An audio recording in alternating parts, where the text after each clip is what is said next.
A'udzubillahi minasyaitonirrajim. Bismillahirrahmanirrahim. Assalamualaikum warahmatullahi wabarakatuh.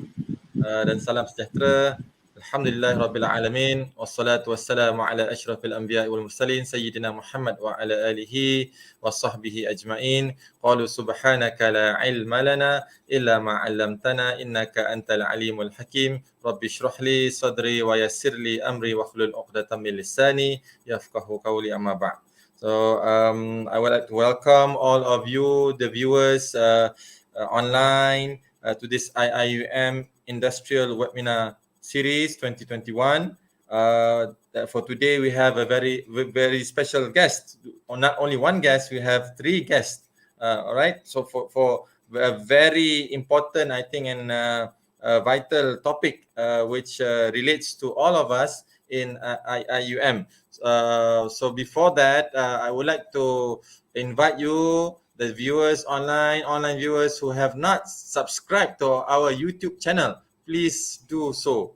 Subscribe to our channel, Office of Industrial Link, and then we will share with you a lot more of interesting topics and knowledge in the future, inshallah. So for today, without further ado, the topic would be, I think I've received a lot of calls actually from a lot of lecturers, from academicians, administrators, asking about the same thing. So I decided to actually contacted the Office of Legal Advisor to talk about it, which is about the MOU and MOA. So for the title for today is about MOU MOA sharing session for IIUM staff. So in today's session, we have with us Dr. Wan Muhammad Zulhafiz, Wan Zahari, the Deputy Legal Advisor, Office of Legal Advisor IIUM. Assalamualaikum, Dr. Wan. Waalaikumsalam warahmatullahi wabarakatuh. How are you? Alhamdulillah, thank you, Dr. Khairul Azami.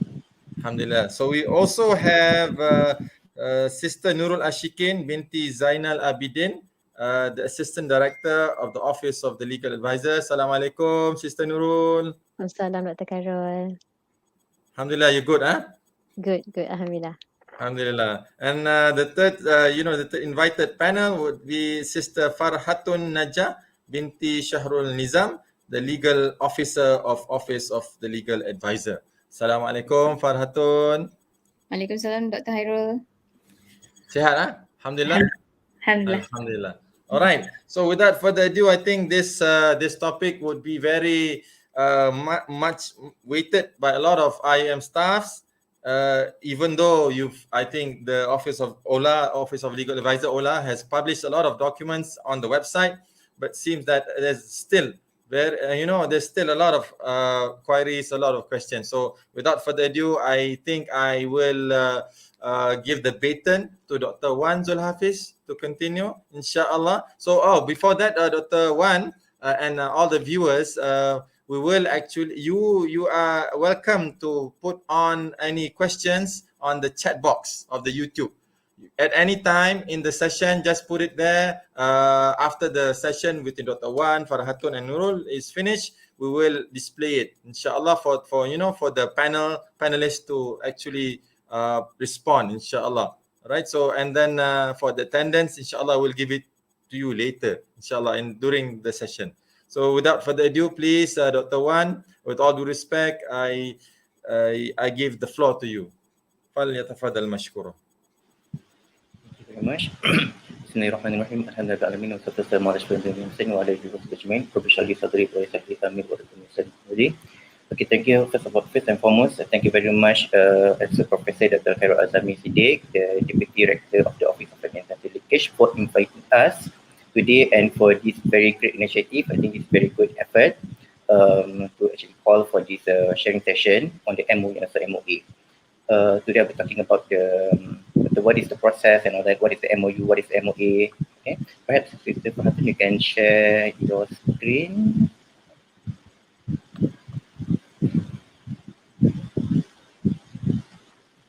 Assalamualaikum, selamat pagi. Assalamualaikum, Dr. Sony.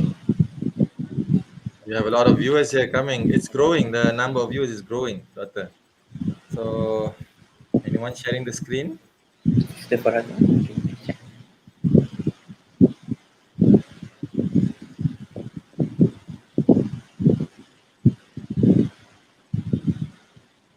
Alright, so inshallah, hopefully, I think it's a good time that we actually, share this information because we have finished marking. I think yesterday the results were out, right, for the students.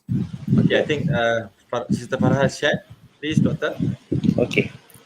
So this is the topic for today that we'll be discussing on the MOU and also MOA. Okay, brought to you by Office of Digital Linkage and also Office of the Advisor. Okay, next, Sister Farah. So this is our partner in good governance and integrity. Okay, next. So just a little bit background about the Office of the Advisor. So the office basically acts as a central monitoring unit to advise the university on legal and governance issues. So the office, it got its power from Article 31 of the IIUM Constitution. It says that there shall be a legal advisor of the university who shall have some powers and duties as may be prescribed by rules and regulation. And this office is directly placed under the Office of Director and is accountable directly to the Director. Next. So this is our current legal advisor, Yang Mulia Raja Padri Hisham bin Haji Mohd. He was appointed effectively on the 1st of July 2017, even until now. Yeah. Okay, next. So this is the structure of our office. Okay, the legal advisor is Yang Mulia Raja Padri Hisham, assisted by Deputy Legal Advisor. Okay, as of now, me myself. Okay, perhaps we're gonna have a new one. Okay, just wait next week. And then these are the offices. These are the units under the office. Yeah, we have a governance and advisory unit. We also have IIUM Medical Center. We look at the SASMAC. Yeah, we have one legal officer over there. The staff disciplinary, litigations, student disciplinary, MOU and also MOA, both for academic and non-academic, and also administration and finance. Okay, next.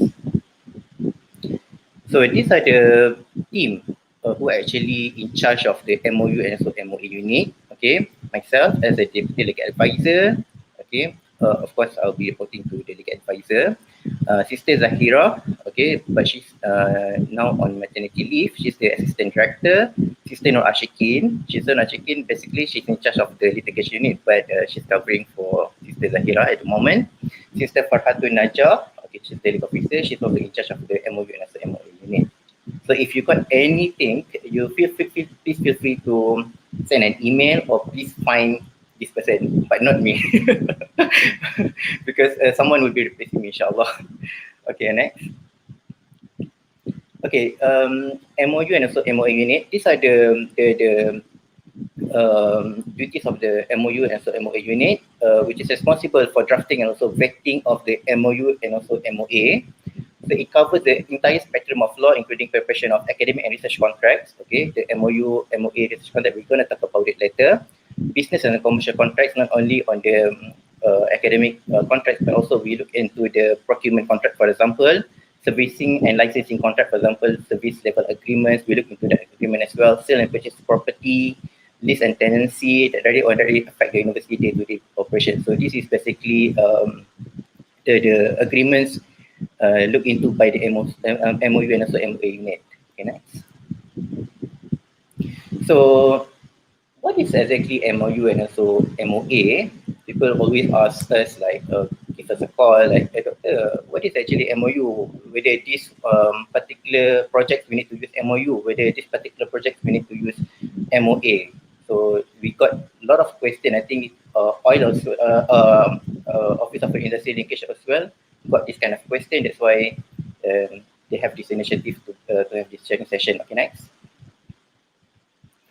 So this is basically by definition, yeah, the MOU is a legal document.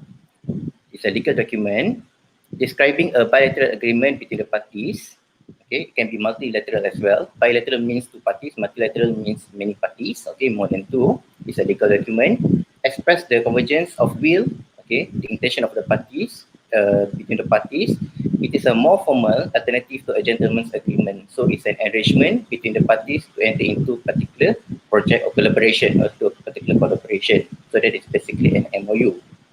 Okay, next. Whereas, okay, for this MOA, Memorandum of Agreement, is a legal document written between parties to cooperatively work together on a agreed upon project or meet an agreed upon objective.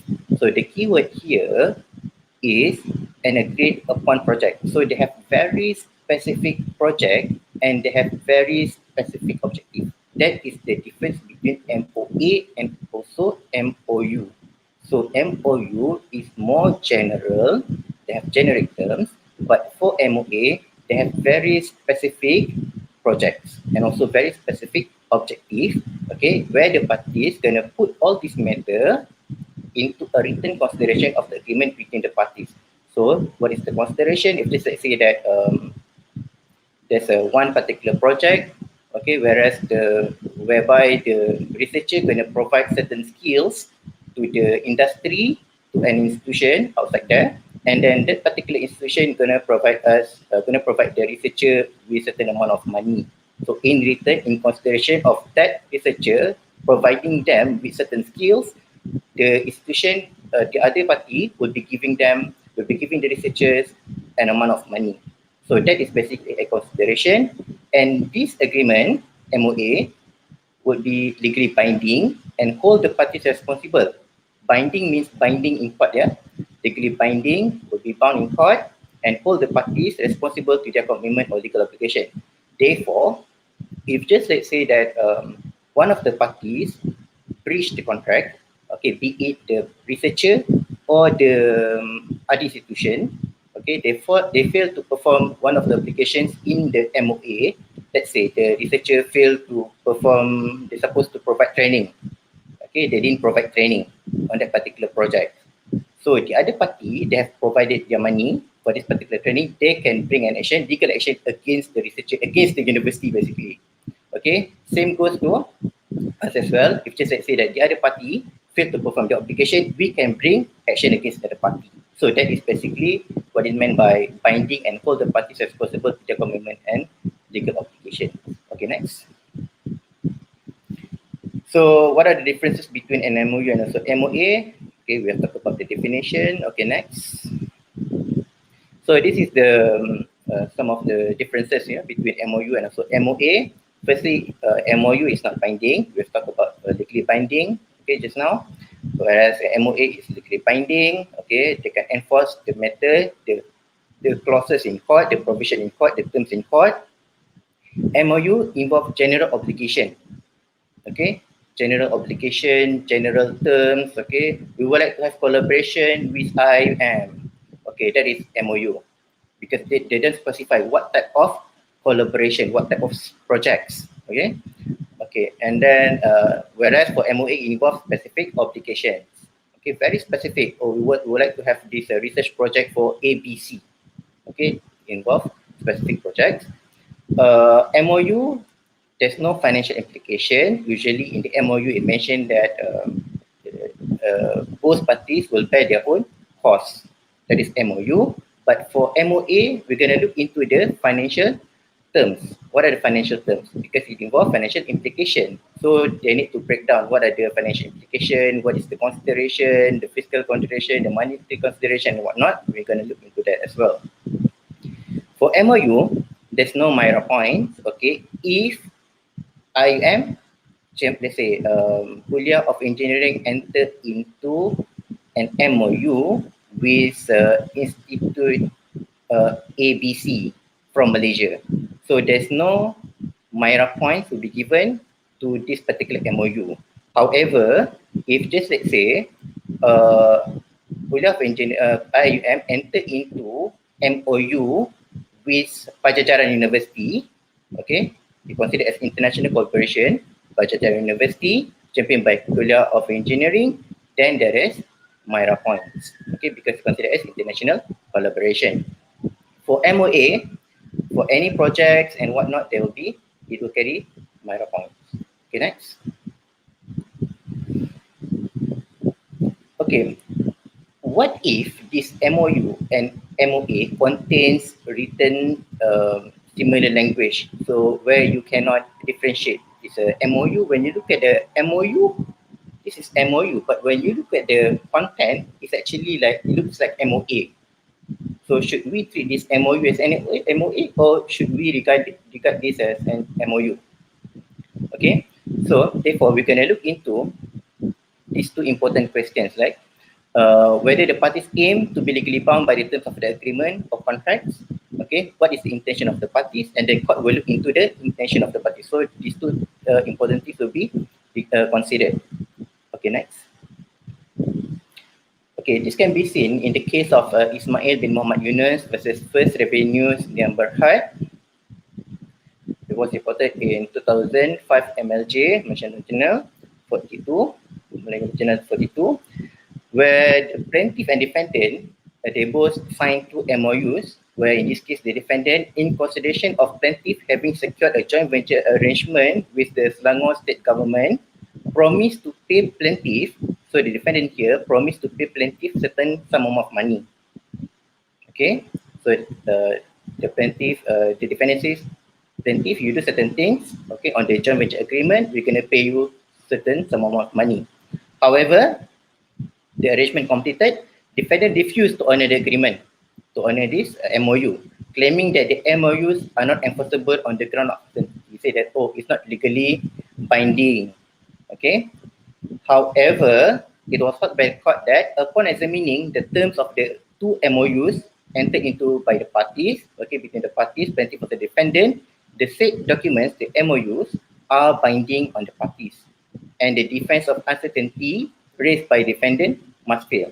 So in this case, basically, even though it was an MOU in the first place, the court consider the MOU, the court treat the MOU as an MOA.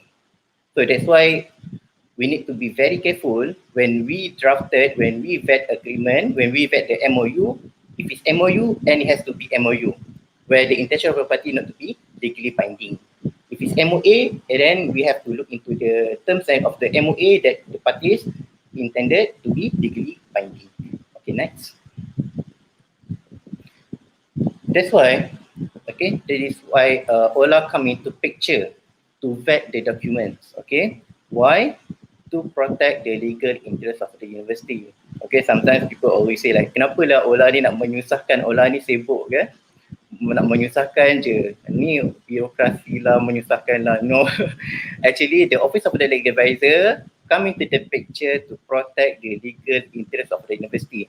Because of why? Because of when you enter on behalf of the university, anything happen, the legal implication will be the university. The university will be sued, even though you are the one who made the arrangement.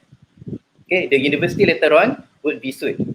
That's why we need to look into the documents. We need to look into the terms and conditions of that particular MOU. We need to look into the terms and conditions of that particular MOA to ensure that every clause in that particular MOU or MOA to confirm with the university interest, to safeguard the university. Okay, we don't want like something would happen in the future, dispute and whatnot. We would like to safeguard the interest of the university. And then we can advise accordingly. Doctor, researcher, doctor, can you please change this because it will jeopardize the interest of the university. I think we need to change this, and then maybe you need to negotiate on this matter with the other party, okay, to include this matter. Otherwise, it will jeopardize the university. Okay, we would like to safeguard the interest of the university. Okay, next. And also, it involves a technical aspect of the collaboration. Okay, that's why we need to look into the details of the MOU and so MOA. Okay, all these important matters, for example, how the project is done must be there. Okay, whether it is a common in practice of the industry. Sometimes because when the researchers enter into MOU and also MOA, it involves many industries. Okay, it can be healthcare industries. The healthcare industry is different from the energy sectors. Okay, from the cyber security sectors. Okay, we need to ask them, okay, is this the common practice in your industry? Okay, how does the product or technology operate? For example, especially when it comes to licensing and commercialization agreement. Okay, we're gonna ask, because we are here, we are the lawyers. Okay, we are not technical people like the researchers. the researchers know better about these products, the technology, and then we need to get explanation from them. Okay, doctor, how does this technology operate? Okay, then they will explain to us, okay, the technology, then only we can relate to the legal aspect, the law. And then also we need to take into consideration whether the cost is feasible to the university. Okay, this happened like many times when the researchers, they would like to enter into license and commercialization agreement. Okay, because the researchers, we are not businessmen. Okay, we are not businessmen. Sometimes we don't actually include in a particular unit cost. Okay, the all the relevant costs end up like, the industry take advantage on us. Okay, the industry, of course, they want to maximize the profit. So when they enter into license and commercialization agreement, so they just want to have like one particular unit cost is very low price. So we cannot agree with that. Why? Because we need to protect the university. We have the university, basically the researchers and also the universities. You need to take into consideration the grant money, your time, okay, your knowledge, expertise, and whatnot. Then really we need to have a good price. Okay, here, okay, in this particular matter, we have finance division to actually advise us. Okay, that's why we have a technical MOU and also MOA technical committee to actually advise on this particular matter. Okay, namely, we call this MOU and also MOA technical committee as an MCOM. Okay, later on we're going to talk about MCOM. Okay, next. Okay, this is actually MCOM. Okay, Memorandum Assessment and Evaluation Committee. Okay, based on according to the resolution of the Board of Governors meeting number 60, which was held on the 25th May 2021, paper number 38, 2021, the board approved the policy on the approval process of MOU and also MOA. Okay. For your information, the power to enter into agreement vested to the board. Okay, originally vested to the board by the constitution. However, board by this policy delegated its authority to the University Management Committee to approve and decide on selected memoranda agreement, especially on the education-related matters such as research, industrial link, mobility, collaboration with other institutions. And also, the board agreed that the board says that the memoranda should first be deliberated by the MOU MOA Technical Committee for recommendation to the UMC, i.e. the MCOM. So all these memoranda, MOU and so MOA must be brought to the MCOM as a technical committee. MCOM will be deliberate on the technical issues, then MCOM will give their recommendation to the University Management Committee for approval. Okay, and then the term will be endorsed by the Board of Governors. Okay, next. Next. Okay, these are the members of MCOM. The chairman is presided by the representative from Office of Delegate Advisor, and the secretariat is from MOU and so MOA Unit of Office of Delegate Advisor itself. So if you got anything, you can always liaise with MOU MOA Unit of Office of Delegate Advisor. So these are the members of MCOM. We have a representative from Office of Director, representative from Office of the Deputy Director Responsible Research and Innovation, representative from Office of the Deputy Director Academic and Internationalization, and also representative from Finance Division. Okay, so during the meeting, we're going to deliberate, okay, whether this MOU is feasible to be entered into by the university or not, whether they have any financial implications, okay, whether there's any risk or not. Okay, next. So these are the functions of the MCOM: to receive and complete documents on draft memorandum, okay, and then to evaluate once you send your documents to the MCOM, and then MCOM would evaluate and also assess the viability or feasibility of the intended projects, and then they will conduct due diligence, okay, due diligence in terms of practice of the transparency. Sometimes when there is a one MOU or MOA proposed by the researcher or by kuliah to MCOM for a collaboration, but when the MCOM conducted due diligence, they want to enter into collaboration with one university, because there's a lot of universities in the world, right? But we conducted due diligence, the university actually doesn't exist. It happened. Okay, sometimes the researcher would like to propose to have a collaboration on certain project MOA with one company, where the company will be given a huge amount of sum to the researcher, and the researcher in return will provide their skills and whatnot, training and whatnot. But when we conducted due diligence, the cash flow of that particular company is not nice. Okay, it's not strong enough, where we don't have that confidence that we're going to ask the researcher, are you sure that you're going to enter into this arrangement with this company? By looking at the cash flow, we don't think that they were able to pay you this amount of money. Okay, that's why we need to conduct due diligence process on every MOU and MOA.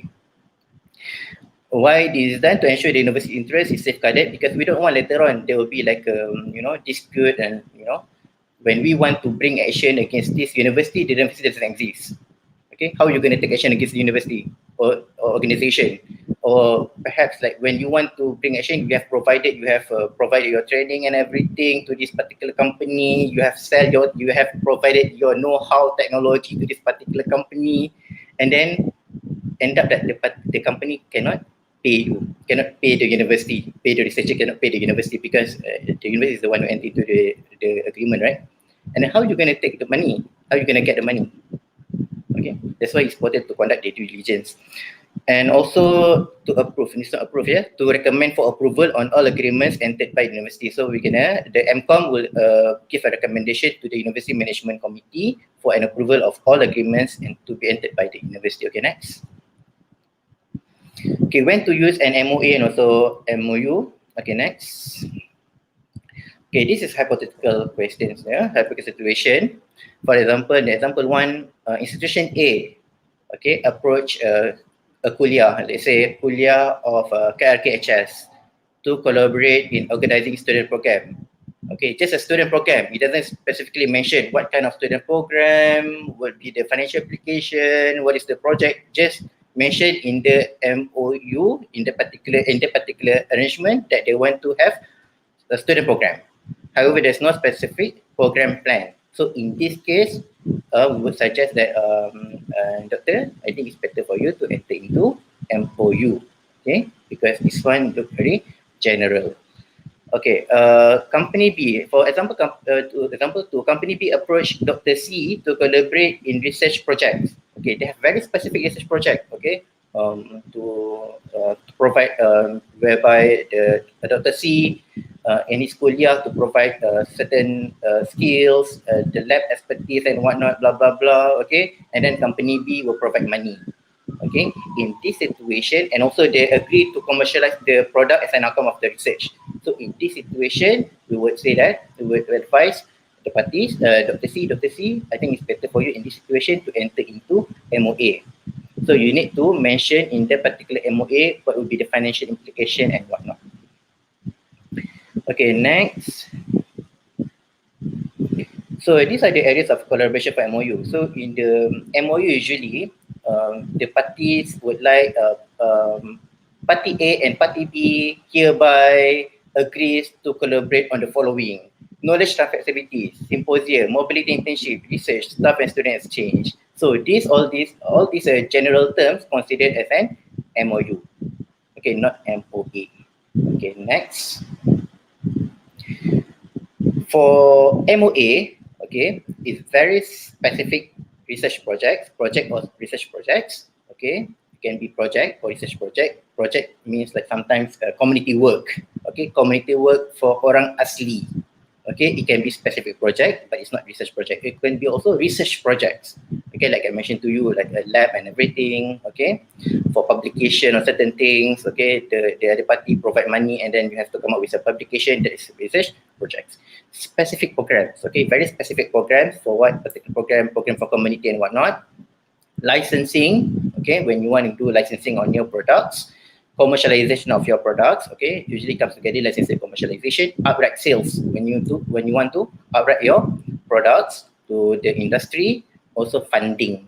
Okay, all these matter, these are the typical that we got collaboration from the researchers for MOA. Next. So where can you find the templates of MOU and also MOA? You can always visit our Office of Delegate Advisors. Okay, next. Okay, this is the, if you can just Google OLA IIUM MOU MOA.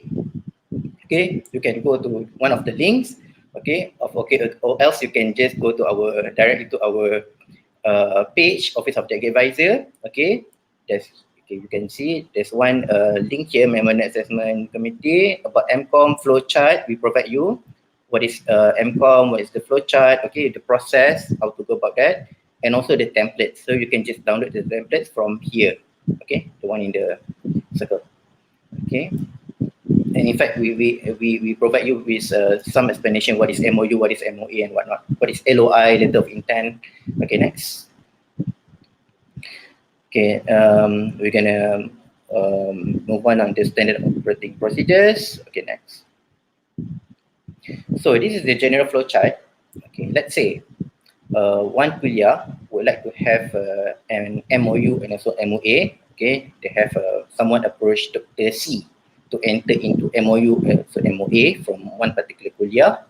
Okay, and then if it's research, for example, basically Dr. C can send this MOA can forward this MOA to RMC. Okay, if it's about industry, then can forward to Office of Industry Linkage Oil. Okay, and then the respective office will prepare and submit completed document to Secretary of MCOM, because we have like a list of documents. Okay, who are the parties that you want to enter into agreement, the MOU also MOA. We have like a template. Okay, what is the collaboration and whatnot. Okay, within 1 week before the meeting, okay, you need to ask, okay, when is the next MCOM? We have MCOM meeting twice a month. Okay, they'll be sit down to deliberate on this MOU MOA twice a month, and they will deliberate and whatnot on the financial application, blah blah blah. Okay, if approved, and then if KIV, sometimes the members ask certain things that maybe they're not really like, you know, so much comfortable with the answer. They're gonna ask like, I think you need to discuss with the other party on this financial implication. What is exactly the amount that they will be providing us? Okay, so basically they're gonna put this matter as a KIV. Okay, and if approved, let's say the MCOM members happy with this with the terms and everything, and then they're gonna put a recommendation for approval to the UMC, and then UMC will approve that, and OLA, first of all, the advisor, next OLA will, the first advisor will vet the MOA, so MOA within 14 working days, and then after the 14 working days, OLA will forward the MOU and MOA to the respective office, and then they will execute, they will sign the MOU and MOA. Okay, please be informed that MOU, MOA or any agreement must be signed by the director. Okay, must be signed by the director, and that director will not sign the agreement without the green light from our office. Okay, because director needs to make sure that everything in place, the legal interests of the university are safeguarded. And then we will send forward the copy executed. You need to send this executed copy when it has been signed by director and also the other party. You need to send this executed copy to our office for our record. Okay, later on in the future, if there is any dispute on this particular issue, we need to look into this. Oh, which one, yeah? Which MOA, yeah? Or you enter into 2020 in May between this party. Again, we need to find in our system. We have ILMOS system. We need to look into the system. Okay, what is the terms and about? Okay, next. Issues. Okay, these are the common issues that we, so far that, these the typical issues that we've got, like the other party refuse to comply, okay, on certain things. Okay, so you need to renegotiate with the other party on that particular terms. Okay, the other party refuse to sign. Okay, refuse to sign. Okay, we will advise the parties what is in the best interest of the university. Okay, so we would not recommend that something would go against the interest of the university. Okay, if just let's say that the party refuse to sign, then we will advise that no, I don't think that we can proceed. Otherwise, it's gonna cause harm to the university. Okay, governing law. When it comes to governing law, there's always issues like the other party would like to have their own law as a governing law, whereas we want to have Malaysian law, okay, as a governing law because we're not very familiar with their law. Okay, so in that particular event, usually we would suggest to have an English law, okay, because we're quite familiar with English law. Our law, Malaysian law, was adopted from English law, so we're quite familiar with that matter. And then other than that, for international arrangement, usually we go for arbitration, okay, rather than court. Indemnity clause, okay, we need to look into this indemnity clause as well. In particular, when there's a risk, okay, how the parties shift their risk, they use the indemnity clause. That's why we need to look into the indemnity clause. So therefore, the risk will be allocated fairly between the parties on the intellectual property. Okay, because the research always involves this intellectual property, whether it's a copyright, whether it's a patent. Okay, so we must make sure that this IP will be distributed fairly between the parties. Okay, we have many issues on IP, royalty and all that, who owns and whatnot. We need to properly look into this IP, intellectual property. We don't want like, we provide everything and then we end up got nothing. Okay, that's why we need to look into this intellectual property. And then it has to be fair as well. Sometimes if we provide like certain amount of contribution, we cannot like tamak, we cannot like to have like everything 100% IP. Maybe we need to, in that particular event, we need to distribute 50-50, for example. That's why we need to look into this matter. We need to understand what is the nature of the business, the nature of the project. Then only we can advise accordingly. NDA, non-disclosure agreement. So it is important for the parties before they enter into MOU and also MOA, make sure that if it's involved, know-how and whatnot, make sure that you enter into non-disclosure agreement. Okay, sometimes, many times, okay, the industry, they invite the researchers to enter into MOA in bad faith, okay, with the intention that they want to know what is the technology of the researcher. And then after several discussions with the researcher, they're not saying, oh, I think we need to KIV first on this particular matter. And then suddenly this technology, the researcher found that the technology was out there. Okay, that's why it is important for the researcher to enter into non-disclosure agreement before they have this arrangement, or even before the discussion with the technology, especially when it comes to know-how, technology and whatnot. Okay, next. Okay, for essential terms in the MOU and also MOA, Sister Farhatun, she will show you the MOU template. Okay, she will show you like how to fill in the MOU template, and then Sister Nurul will show you how to fill in the MOA template. So I'll pass to Sister Farhatun and Sister Nurul. If you got any question, you can always ask me later on, yeah? Or you can just write down there.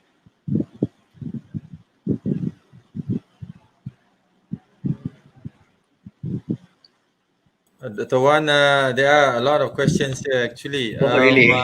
Yes, while waiting for Sister Farhatun and Sister Nurul, there's one comment here by Mr. Saifuriza.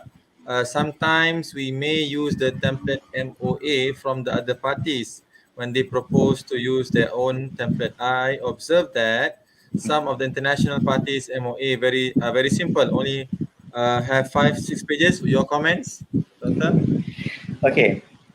Okay, we have experienced a lot on that particular issue. It will be quite straightforward if the template come from us. We propose our template. Okay, we propose our draft agreement, our draft MOU and so MOA. So we can just table our terms. but it will be a bit challenging. That's why we need during the MCOM, okay, when you submitted the other party, the proposed MOU, MOA drafted by the other party to MCOM, we need to look into properly what are the details of this proposed MOU and MOA. If just let's say that the terms and condition of that particular MOU and MOA in the best interest of the safeguard the university interest, we fine with that. But if there is any issue and then we need to raise this matter up to the researcher, we're going to tell the researcher, I think researcher, on this particular provision, I think you need to discuss with the other party. I think on this particular provision is not really it's ambiguous that you need to specify, okay, what actually like the matters, the obligation that they want us to provide, for example. Okay, so it has to be clearly defined in the particular contract. So that's the problem when it comes to, you know, few pages contracts, few pages MOU and also MOA. If it's MOU, that's fine. But for MOA, that's a bit dangerous, I would say. Yes. I think so, because Dr. Wan kan, we want the objective is to protect kan our community, IIUM community lecturers kan, community from any legal actions. So that's Yes, why exactly. I think for Aula it's very it's important to detail it kan, very important. Yes. Okay. Before we go to Sister Farhatun and Sister Nurul, one more question from Dr. Rosmina Zwin. Normally, how long is the process of MOA registration, starting from the first MCOM meeting? Starting from MCOM, okay, MCOM, let's say you submitted a week before MCOM, and then MCOM is today, and then next week is the UMC, okay, and then we're gonna table to the UMC for approval. UMC has no problem. UMC has no problem with your proposed MOA, and then OLA will take 14 working days to vet the agreements. If there's no issue with the agreement, it's quite straightforward, and then we can just send it back to the researcher. Okay, researcher, you can just go and go for execution. If we look at the agreement, there's a lot of issues, it need to be detailed out and whatnot. It will take time. So it depends on the complexity of that particular MOU and MOA. All right. So one more question from Sister Hafiza Zainal. How to decide who will be the first and second party in the MOA? Usually if we're the one who propose, we're going to be the first party. If coming from them, they will be the first party and then the second party. Okay. So any example Dr. Wan? Usually kalau macam if the template coming from us, usually we're going to put our name as the first party. If the agreement coming from them, the draft agreement coming from them, the draft MOA coming from them, they'll be the first party and be the second party. But either way, the legal application will be the same. Okay.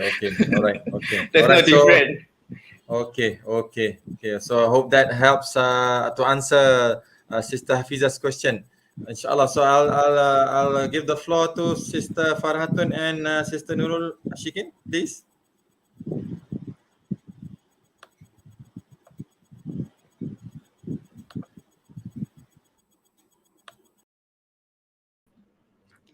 Okay, Assalamualaikum warahmatullahi wabarakatuh. I am Sister Farhatun from Office of Legal Advisor. So now I will be explain briefly on how to fill up the Memorandum of Understanding. As what has been informed by Dr. Wan earlier, this template can be obtained from IIUM website. Okay, so as you can see in the first page here, the one in red font color, where KCDIO or the office in charge will have to insert the logo and also the name of the institution or the university or the company where parties intend to enter into a collaboration with. And to the next page. More. Okay, so here the KCDIO will have to detail out what are the backgrounds of the company or the institution. For example, as you can see here in the first paragraph, we have the details of IIUM. We have the name, we have the company registration number, and also we will be having the relevant office or kuliah in charge or who will be representing the university for this collaboration. And on the second paragraph here, this is where the KCDIO or office in charge will have to insert the details of the university, institution of the company.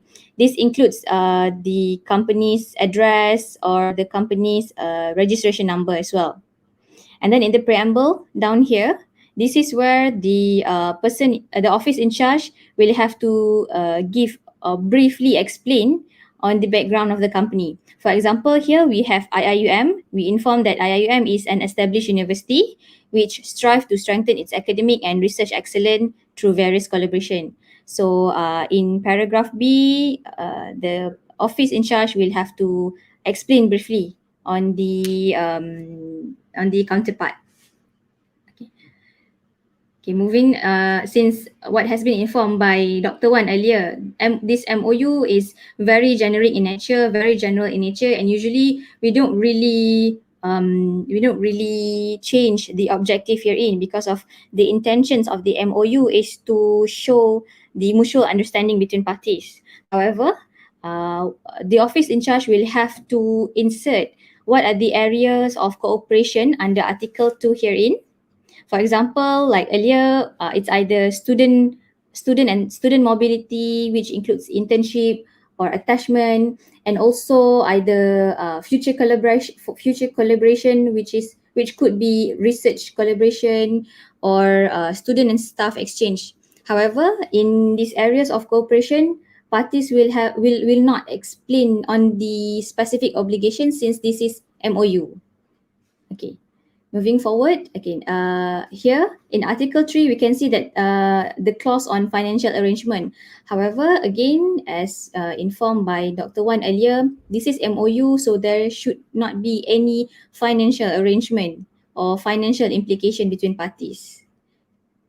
Okay, moving forward, in Article 5, herein in 5.1, parties will have to specify the period of this collaboration. It could be either in for few months only, or it could be for a few years for this collaboration. Okay, and moving forward also, there are few terms or few clauses in MOU which can be we can see the same terms or clause in MOA. However, in MOU, the terms is very general. For example, here there is a terms on protection of intellectual property rights. However, we will not specify on quantum or how much will if there is any we could say if there is any joint intellectual property, it will not be mentioned herein because of this MOU is very generic in nature. Okay, next would be on the notice.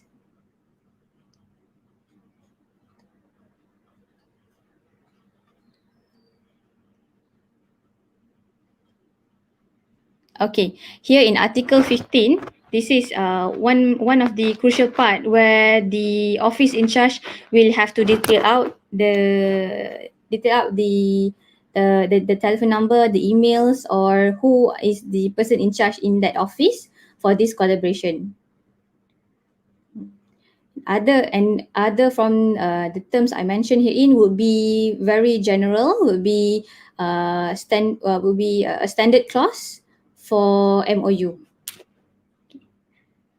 I believe that would be it for me.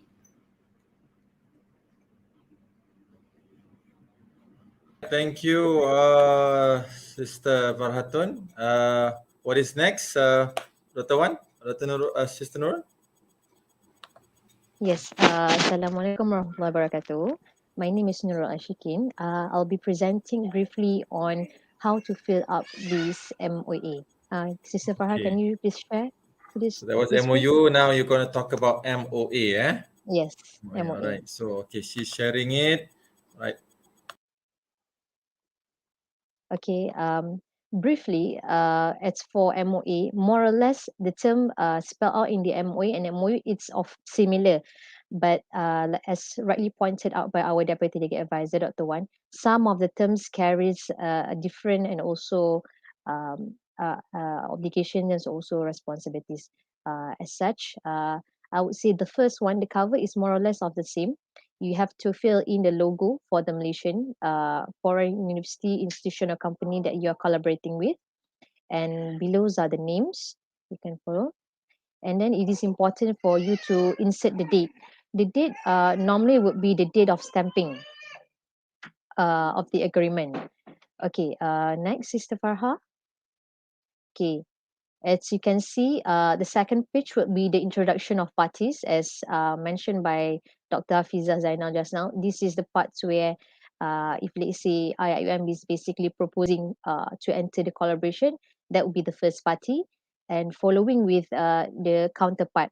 So you have to fill in the institution, foreign university, and etc. And then the preamble is basically similar like MOU just now. You have part A, you have part B, where you explain briefly about your counterpart, your collaborator, their nature core of business. And of that, we have the definition and also interpretation of the uh, agreement. Okay, normally MOA we do have this clause on definition interpretation, where normally in the definition interpretation you will see some of the normal terms. I would say like agreement, confidential information, and then intellectual property, or normally we address this only as IP. As for, okay, this is I would say the main highlights of MOA. Normally, under Article 2, we have obligations and responsibilities of parties. Uh, Normally, we will basically advise the champion for them to actually to discuss in detail what are the responsibility of, in this case, like IIUM, and what are the responsibilities of the counterpart. So it is important for parties to really detail out their responsibilities and also the obligations, because MOA is a legal binding agreement, and it carries I would say a different and also a huge impact compared to MOE, because MOE is more of a generic in nature. MOA, it binds you. So if like any matters or dispute arising out of MOA, it is important for parties to go back and look what are the obligations and responsibilities of parties. And Article 3 is also very important. This is where we have financial arrangement. Okay, normally under MOA we have parties. It's either IIM or the other parties collaborator to either provide funding. Take for example, like if let's say you enter into collaboration where the counterpart need to provide training or exchange of students. Normally there will be a financial implication incurred, and following that too, there are process needs to be followed under the university as well. So is, I think this is one of the crucial parts under the MOA. If you notice, okay, the 3.2 also we have cash in cash or in kind. So it will be, normally we have appendixes in the MOA. Okay, as for Article 4, it's more of duration or period of the agreement. It is important as well. It could be like Sister Farha rightly points out, it could be either 6 months or it could be more. And we also have some of the agreements up until 10 years and 5 years, etc. Okay, confidentiality is similar like MOU.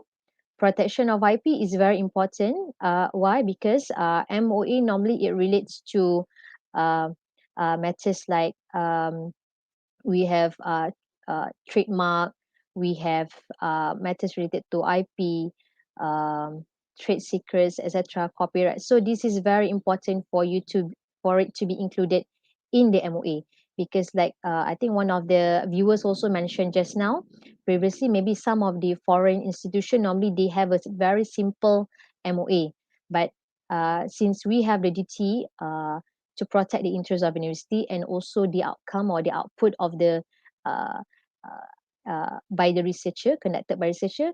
So IP, it's a very important issue, and mostly it is normally debatable by either parties. Okay, moving on. Personal data protection. I think this is important.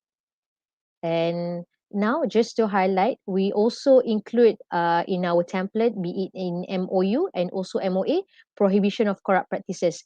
Previously, I think maybe a few years back, 5 years back, we do not have clauses on the prohibition of corrupt practices.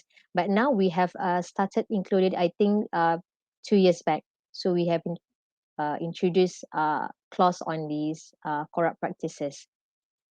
And then termination.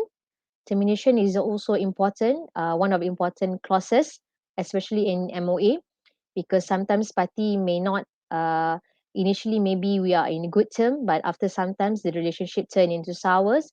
So it is important for parties to refer back to termination, because from termination, it will relates to the governing laws and disputes and etc. So, and then more or less, force majeure is also important with pandemic outbreak and everything. And then as for Article 15, notices. Notices whereby parties, IIUM, have to fill in the respective offices, and for the counterpart to fill in also the addresses. And okay, governing laws, like I said just now, it relates to termination clause. That basically sums up of MOA. Thank you.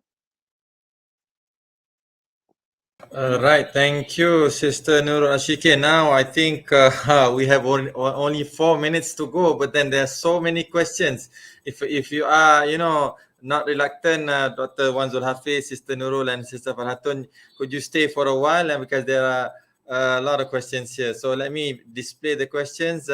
Thank you very much. I think Sister Farhatun talked about MOU. Sister Nurul Ashikin was MOA.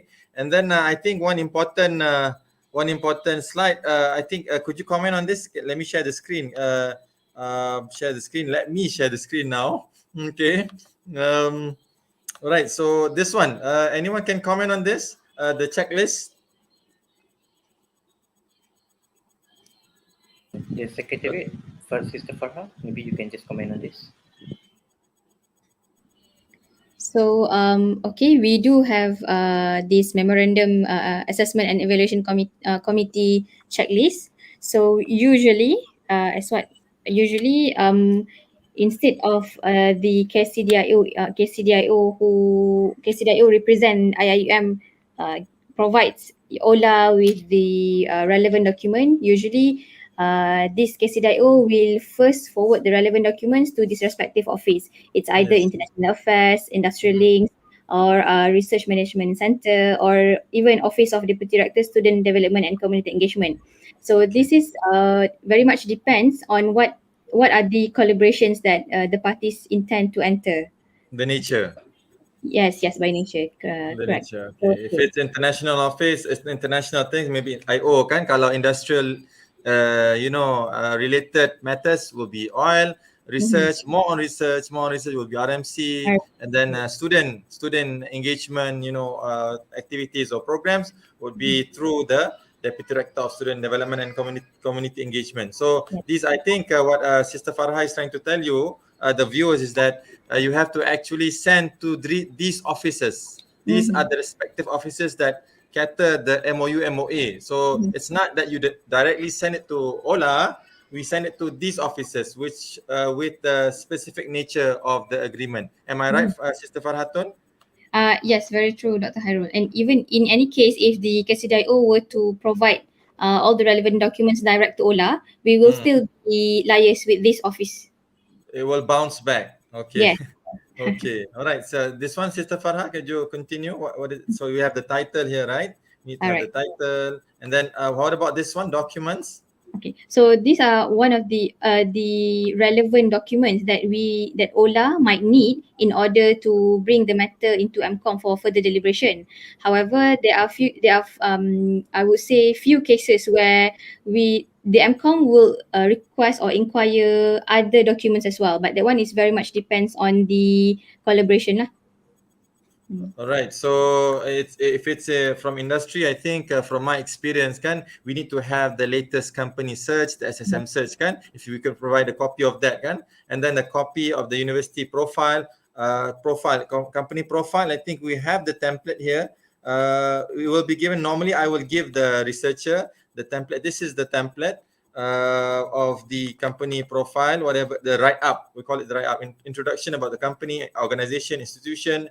It's just a brief, it's brief, government of the institution, philosophy, vision, mission of that institution, of your counterpart, not of IIUM lah. IIUM we know about it, facts, figures, and of the institution, area of collaboration, contact details from the company, contact person, full address, phone number, email address, contact details from IIM, who is the focal person, and the value or the impact of the collaboration. So this is the template that I normally give to my interested researchers who want to do MOA MOU. And then for the third one is, of course, the draft MOA MOU. I think the one that you showed us, Sister Farha and Sister Nurul, either one. And then the concept paper, write up, the plan activities as well. I will give my academicians who would like to do the engagement plan activity template. This is the template that we have. So then you spell out the activity for 2 years. Maybe this is not limited to 2 years, 3 years, 4 years. So you have to spell each and every activity as much as possible, of course. Okay. So this is the same for MOU, the same for MOA. So if we go here, how about the latest financial report? Could you comment on this, Sister Farha or Sister Nurul? Do they need it? Is it compulsory? I would say it's the checklist is basically only the general documents requested by for the purpose of deliberation of MCOM. Yes, we would normally request for the financial statement, if any. I think it, like Sister Farha to mention, it basically depends on what are the collaboration intent to be entered between parties. So if they say it's more of where if they say it's related to any financial implication, yes, we will request for financial statement to know the stability of the collaborator or partner. All right. If it involves financial, something to do with finance, right? Financial application. It will imply financial implications. So we need the financial report. So number 6, I think it is an advantage, if we have this. If you have research grants, policies, existing MOU, LOU, LOI, it would be great for Ola to deliberate. Am I correct? Yes. All right. So this is the checklist that normally I think all of these 4 officers will give to the researchers. What I normally do. Okay, I normally do give it to them. So just follow the checklist, and then once the checklist is completed, then they email it to me, and I will check it, and then I will send it to MCOM, Ola, of course, for their deliberation. So this is what I think is important for the researchers to know. So let's go back to the questions in the chat box here. I think we can spend a few more minutes, to answer this, to assist them. Most of them are our community. So from Dr. Kayla, salam Dr. Hafiz, directly to Dr. Hafiz, dah spesifik dah ni. For commission work like a consultancy, if we sign the term of engagement, is that also a kind of MOA? Thank you, Dr. Hafiz. Dr. Wan Zulhafiz. Okay, thank you very much, Dr. Kela. Hi, Dr. Kela. Assalamualaikum. Thank you for the questions. Okay. For commission work like consultancy, if we sign the terms of engagement, is that also kind of MOA? Also, it depends. It depends. First, if you want to bring that to the university as a party, okay, so basically you need to bring that matter to MCOM. Okay. So we have like consultancy agreement on that particular matter. Okay, we have our consultancy agreement templates. If otherwise, you can also bring this matter to IIUM entrepreneurship and consultancy. It can be under their purview as well. So it depends on you. Okay, it can be MOA. Okay, where you can bring this matter to MCOM. Otherwise, So it depends on the nature. We need to ask you like, what is the nature of that particular work between you and also the industry. Okay, it can be either way. It can be with IUM, straight away with IUM, directly with IUM, or it can be under IUM entrepreneurship and consultancy. Okay, all right. So for more information, Dr. Kela, I think you can refer to Ola kan? Later. So next question is from Dr. Siti Fauzia from engineering. Is there any specific description on the status of company for collaboration? For example, yearly income revenue or etc. Please, anyone? On the status of the company, if it's involved financial implication, of course we need. That's why we request for a financial statement so that we can look at the strength of the financial position of the company. Okay, we don't want like Dr. Siti Fauzia that, for example, you have done your part, you have done your training, you have done your whatever your work and everything. You provide your work to the company, but it end up like the company cannot pay you because of their inability, because of the financial strength is not there. So we don't want that to happen. So before that happen, we're gonna look into the financial position of the company, whether there's like a strong revenue, the cash flow is okay and everything. Otherwise, we're gonna ask you, are you comfortable? Are you really want to enter into this contract? Okay, that is basically why we ask for the financial statement. All right. So, okay. So, thank you. So, Sister Sabahia says thank you for sharing. Before I forget, the online viewers, could you, if you are from IIUM, could you actually fill in the IIUM and staff attendance form? I put it in the chat box for you to get CPD points, CTD points. All right. So, the next question is from Mr. Saiful Reza again. Instead of MOU, can we make it with LOU, letter of understanding? Thank you, Brother Fariza, for the questions. LOU tak ada. We don't have such thing as LOU. Okay, there's no such thing as LOU. There is LOU, but letter of undertaking is not letter of understanding. Letter of undertaking means we undertake to do something. Undertaking. Okay. We have LOU for letter of undertaking, but they're not letter of understanding. But instead of you enter into MOU, you can enter into LOI, letter of intention.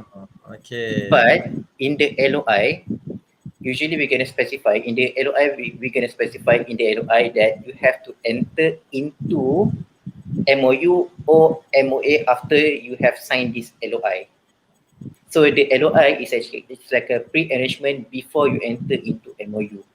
Maybe because due to the agency and whatnot, you would like to enter into LOI first. You just issue LOI, letter of intent, to the other party to secure certain job, to secure certain projects with the other party, and then but it must be followed by MOU or MOA.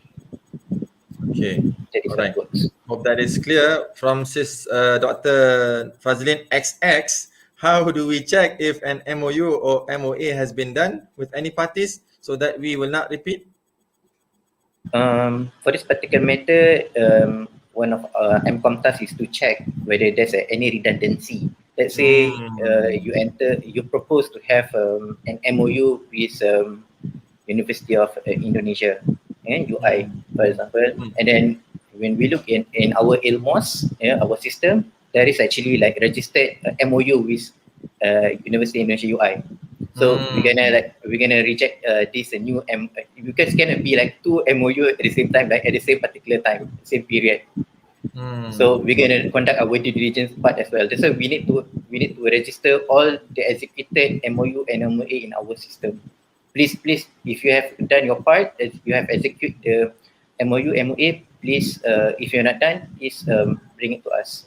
Please forward to us the executed MOU, MOA. All right. If it's like from the lecturer, how do they check? Not from Ola. Ola, of course, can check the system, but how about lecturers? Before you go for the negotiation, perhaps you can check with our officers. Check with Ola. Yes. Okay. They can just simply go to the system straight away. All right. Okay. Hope that helps. Is there, Dr. Wan, is there any specific reason why you put University of Indonesia? Since I'm wearing this batik, you know, is it that because of that? No, just simply for fun. No, not because of that. Okay. Okay. Okay. The next question, Dr. Nick Nur Wahida, all from Kuliah of, I think, Kuliah of Engineering. Can we have an MOU with international researchers? If yes, what is the advantage for the other party? Any example cases that you can share? International researcher. What do you mean by international researcher? Is that individual or is that an organization? Let's say Usually an for organization. University of organization, Melbourne, maybe. the University of Melbourne. Also, Okay. usually in the MOU, they're going to specify like under MOU to have this, usually it contains general term. For example, for research purpose, later on in the future, maybe you want to have like a collaboration on research with one of the researchers in Melbourne University. So since we already have the MOU, they would be very comfortable to have this collaboration on research with IIUM, okay, or staff mobility, or maybe on student mobility. So it depends on the terms of the MOU. That is basically the advantage of the MOU. But it's possible, right? It's possible, Doctor? Yes. It's possible. Okay. All right. So hope that helps, Dr. Nick. Dr. Roslili from KNMS Economics. I have a draft MOU agreement prepared by the other party. Okay, other party. It contains all the information details as IIM template. Should I send to Ola to redraft? Okay, what you can do, you can send to the relevant office. I don't know what kind of MOU is this. Okay, you need to look at the nature of the MOU, whether it's under oil, whether it's under RMC, whether it's under international office. Okay, you send to this respective office, and then we're gonna deliberate during MCOM. If it's okay, since you mentioned that they follow IUM template, like, so it's much straightforward. I think we're quite comfortable with the terms. Okay, so there's I think she wrote more here. So far I just filled up all the details required, and the other party legal team is currently reviewing it. That's that's from okay. So that's what she says. Hopefully Dr. Wan has answered Dr. Roslili's question there. From Dr. Siti Haja, it's getting hotter, Dr. Wan. There's more questions coming in. Dr. Siti Haja from Kuliah of Engineering, is there a minimum financial arrangement, to eligible for MOA? No, even like we're gonna entertain like even you enter into arrangement like for 5,000, it's still a money. It's still an obligation under the agreement. 10,000, 20,000, but more 100,000. Okay, alright. So there's no limit. Limit kalau minimum berapa? Minimum, what is the minimum? There's no minimum? There's no minimum. Okay. So thank you. So I think from maybe Dr. Johan, the original copy of MOU, MOA maybe to be kept by whom? The original by the parties. Oh, the original parties. Okay, means that the counterpart and IIUM, right? It's IIUM. Yep. At IIM, who is it? Is it Ola? Is it IO? Is it the office that brought the MOU? Usually by the champion, yeah. By the champion. Yeah. But normally, Ola, we will request a copy of this stamp and also executed for our record and safekeeping. Okay, so by the champion, by the focal person who actually proposed the collaboration, so he'll get the original copy as well as the other party, maybe the industry or whatever institution. Yes? But please send us the soft copy because we need to upload the soft copy into our system. Okay, so alright, so that's very important. Okay. Again, he's asking who can we refer to for IUM, MOU, MOA record? Can we see the copy? I think if you have the copy, it's with you, maybe Mr. Johan, or maybe others. He wants to see others. Is there any system?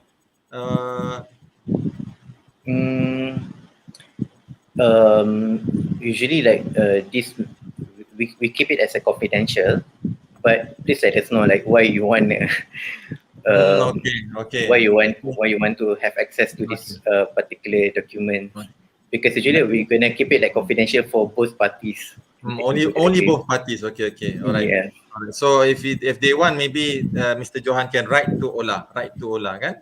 Write to Ola. Okay. So Dr. Zulkifli Zainal Abidin from Kuliah of Engineering, researchers should communicate with Kuliah Office of what is this? Internationalization and Global Network, or HOR, Head of Research, or oil. Any overlapping role?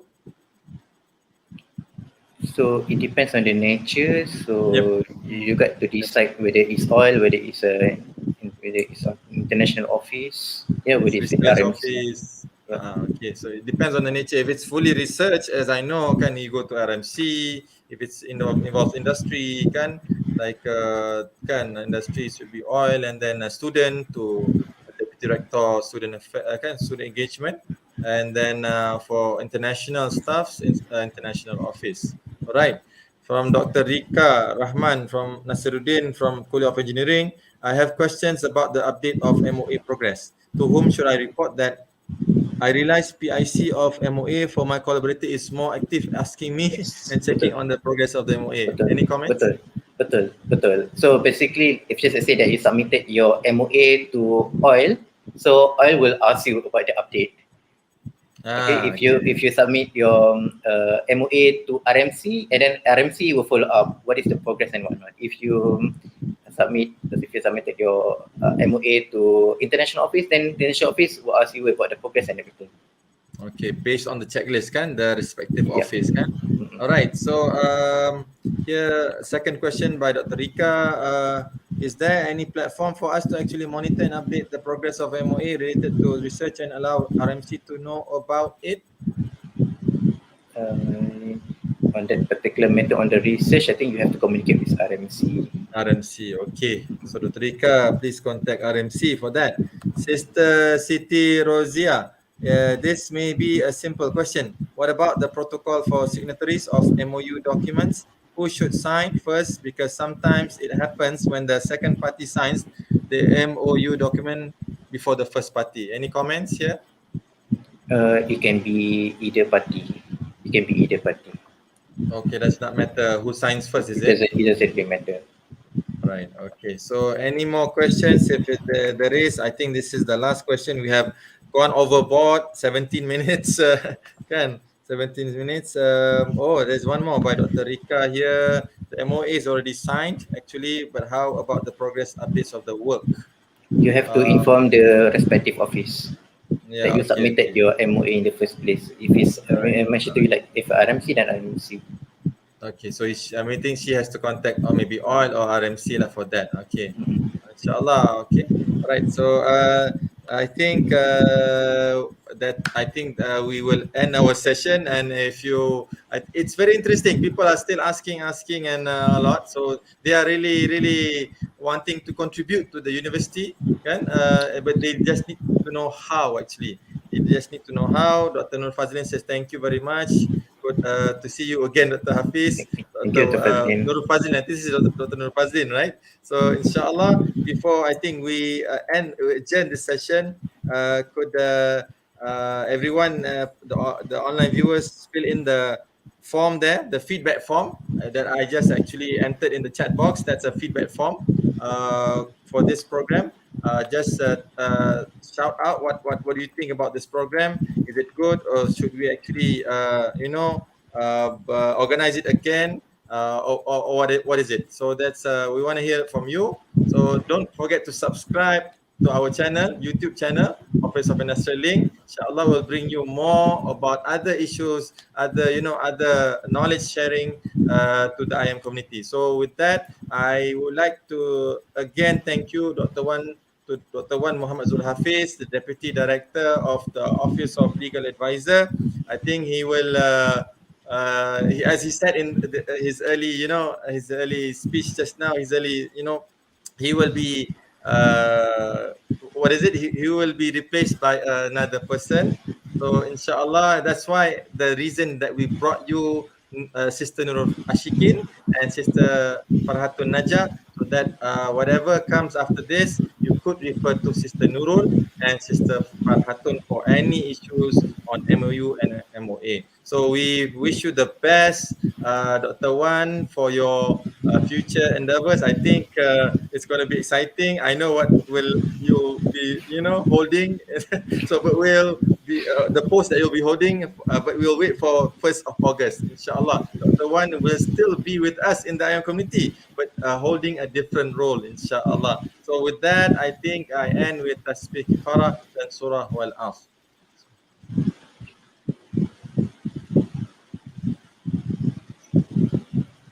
Assalamualaikum warahmatullahi wabarakatuh. Thank you, Dr. Khairul Azami.